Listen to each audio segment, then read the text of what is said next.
Hello, everybody. This is Jake with the Evolve Your Fitness podcast, coming at you with a modified setup tonight from my house. Hopefully, you can hear me all right. And there's not any screaming kids in the background, but you never know. Um, Want to talk about the sickness, wellness, fitness continuum tonight. Let me pull this up. All right, and there we have it. This is one of the things that CrossFit runs off of and explains why fitness is so important. And I do these talks a lot of times with my classes, but I like to cover it more. I look at this YouTube channel as basically things I wish my members knew and ways to communicate with them and educate them as best as I can. So let's get into it. The sickness, wellness, fitness continuum. Now, first off, I want to start off by saying in the L1, which is like um, the course that you take when you want to be a coach CrossFit. They have it like this, and where it's like a bell curve 180. I really actually view it as like a 360-degree thing, and we'll go into that a little bit more in a second here. But let's see here. This looks kind of funky. All right. So basically, what we're looking to do in the gym is build a hedge against sickness. When you go into your doctor and you get your blood work checked and they go, "Oh, everything's within normal ranges." What they're really saying is like, I don't see anything that's so bad that it's showing that you are actually sick, right? Um, that doesn't mean that things are optimal or anything like that. What we're all hoping to do is we look at wellness as like an absence of sickness, basically. Um, sickness is literally just one step away from wellness. So, and this can be done with any metric. It actually can be done. It's a really kind of cool thing with, even with like finance too, but we'll stick to the fitness stuff tonight. But let's look at muscle mass. Okay. So if you're just your numbers are just good enough. Um, Anytime you get sick, let's say you get a bad case of walking pneumonia that was going around like last year, I think, and that puts you in the hospital, and you spend a lot of time in the hospital and aren't able to move, and you're bedridden. By the end of that, you're going to be closer to the sickness end of the continuum. And the ultimate version of sickness is death, right? You get to the point where you cannot support yourself anymore. So if you look at that with muscle mass, that might mean muscle mass is a little confused, but you could look at it as like strength, right? Sickness is no longer being able to get out of a chair, get off the toilet, anything like that. So you have to go to a nursing home, right? Or even being weak enough that you're falling, right? Which obviously brings a whole host of other problems. Wellness would be you're strong enough to get out of a chair, off the toilet, off the low toilets too, the old style. And then fitness is you're able to squat body weight. Okay. What we're saying is when you're at fitness, you have to, and when I say squat body weight, I don't mean just your body weight. I mean body weight on your back. So I'm 205 pounds or 200 pounds. I can, can I back squat 200 pounds? When I'm in that fitness range, when I get sick, I have to first be sick for long enough and be sick enough that I go down to, I can just get out of a chair. Okay. Or just get off the toilet. And then from there, I have to be sick even longer to get to the point where I can no longer get off the chair or off the toilet, if that makes sense. Right. And so the hedge is us being able to back squat more weight. As you can see here, it can be with different measurements. It could be with your blood pressure. The better your blood pressure is, the longer it takes for it to fall to a point where you're going to need medications and that sort of thing to fix it. Flexibility. I mean, flexibility comes into play with strength as well, but if you can't, if you can reach fully overhead, um, it's going to take a long time for you to get to the point where you can no longer reach over your head. And reaching over your head and getting stuff off of shelves, whether it's plates, whatever, is an essential human task. You have to be able to do that. Well, or you can live life in a smaller capacity, but I don't think that's what anybody who's listening to this podcast is hoping to do.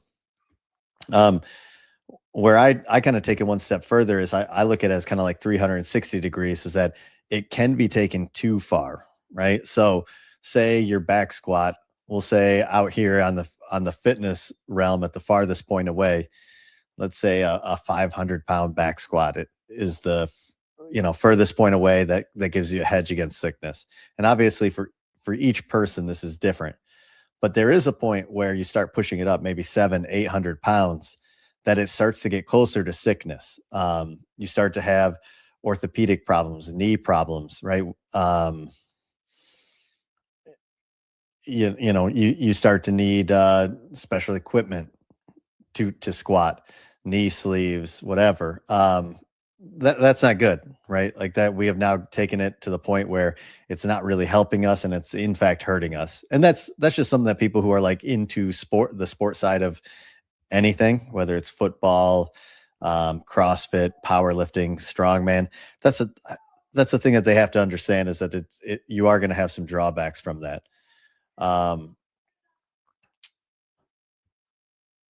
this could be the same thing with flexibility. Like there's a point where flexibility just for flexibility's sake doesn't really help. If it's not helping you perform any movements, and it's just I think they call it laxity of the joint, that's not really great, because then sometimes the integrity of the joint isn't where we need it to be as well. So if you think like your overhead position, you need to have just enough mobility to get into a good overhead position and have strength there.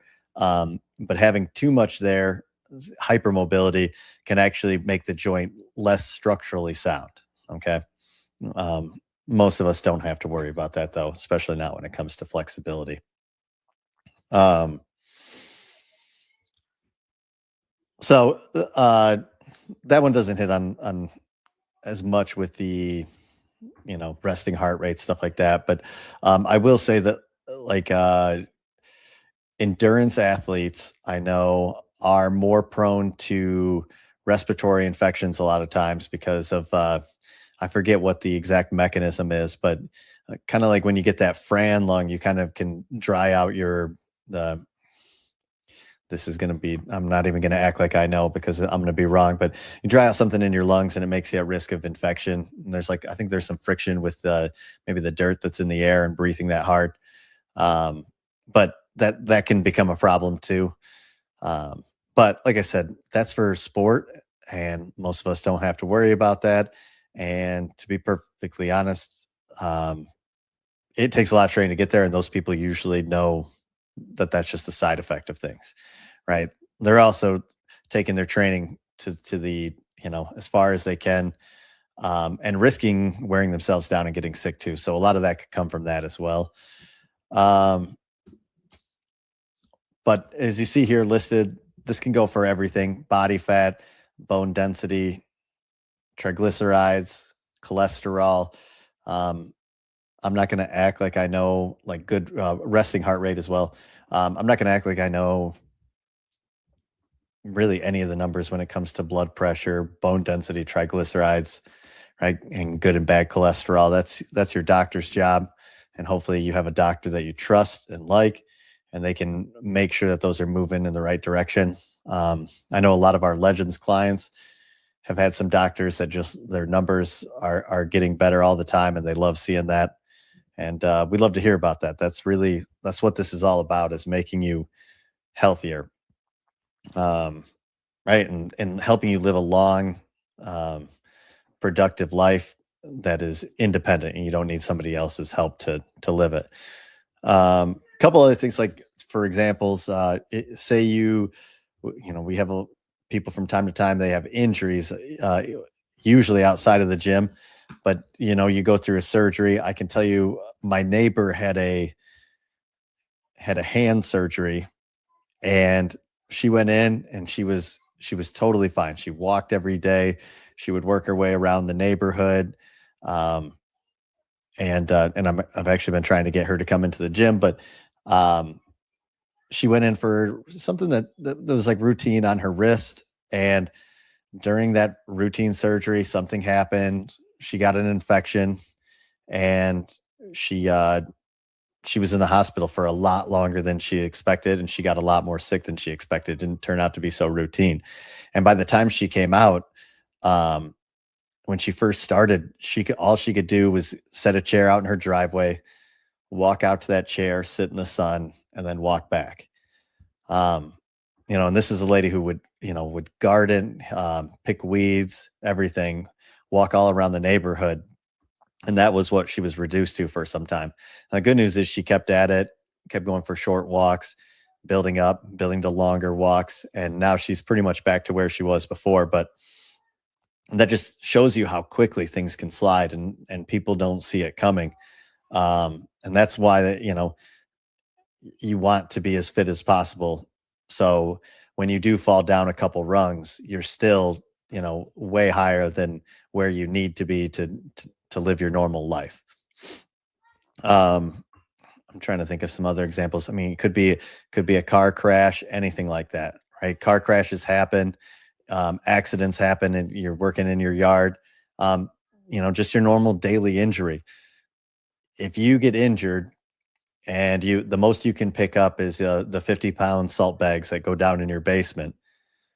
By the time you're healthy enough again to pick something up off the ground, right? If you injure your back, you're not going to be strong enough to pick that up and bring it down into your basement, right? Because you've been sitting around, that those muscles have been detrained, and they're no longer there. And if you do, you're relying more on tendons and ligaments um, and your joints than actually on your muscles. And that's another thing that people don't understand is the more your muscle mass goes down, the more you have to rely on those things, which means that the more those things can get injured. That's another reason to always have strong legs. I always think about my dad when he first started coming to me. He had knee pain, and he said, "Oh, I can't squat. I've got these bad knees; they're terrible." And I said, "Well, give this a shot. We're going to start you off with a shallow squat." And over time, we built him up to a full depth squat. And as his legs got stronger, his knee pain went away, because basically he was just walking around, just smashing, the bones of his legs together, and he had no cushion from his muscles, and they were having to absorb all that force. And building up that leg strength, made him feel better.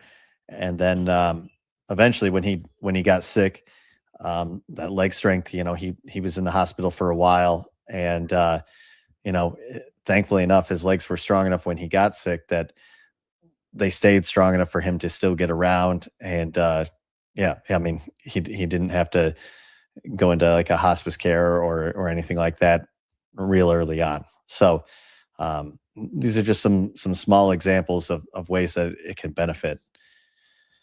Trying to think of any other points I really wanted to cover.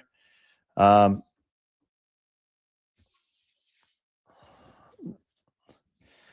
this this also comes into play with any type of strength. It's not just leg strength. I use squatting because that's a super easy example, or overhead positioning, but it can also be your ability to react and absorb force.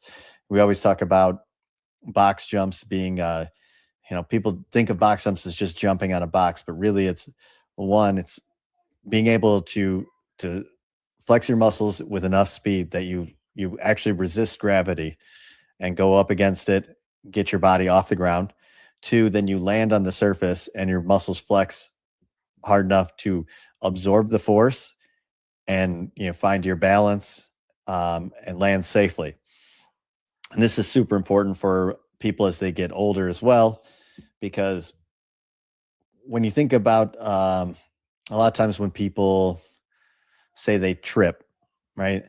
A lot of people think of it as, they just trip and like their feet are caught behind them and they never have a chance. But a lot of times what happens is they trip, they don't have the speed, the reaction speed in their muscles to get their leg out. And if they do get their leg out, they don't have the strength to brace fast enough to stop that fall, right? Or, if they reach out with their arms to grab a table, something like that. But the ability to absorb that force with your legs quickly is one of the reasons why jumping is so important, even as you age.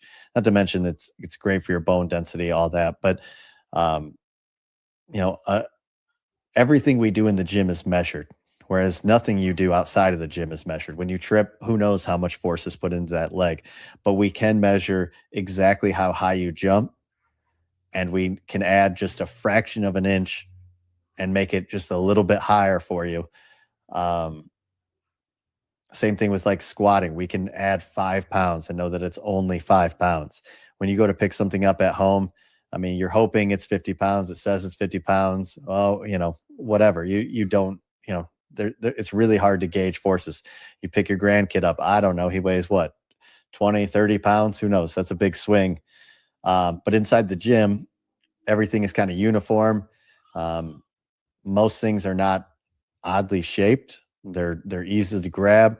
We know exactly how much they weigh, and we know what force is put into things.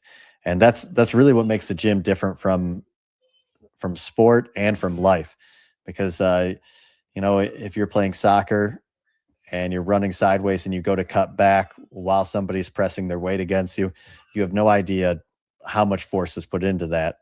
But if we do a heavy squat clean, and you just got done doing 225-pound squat clean, we know that that next jump up is only 5 more pounds. And so we know if that felt easy, if we add 5, it should be pretty safe to get. And we know that it's definitely not going to just like utterly crush you.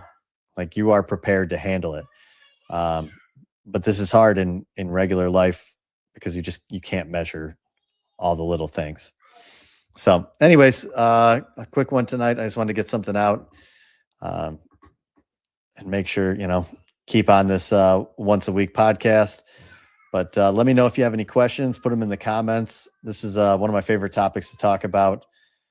But yeah, thanks for listening. And remember to like and subscribe. And don't forget, more protein, less bullshit. Thanks.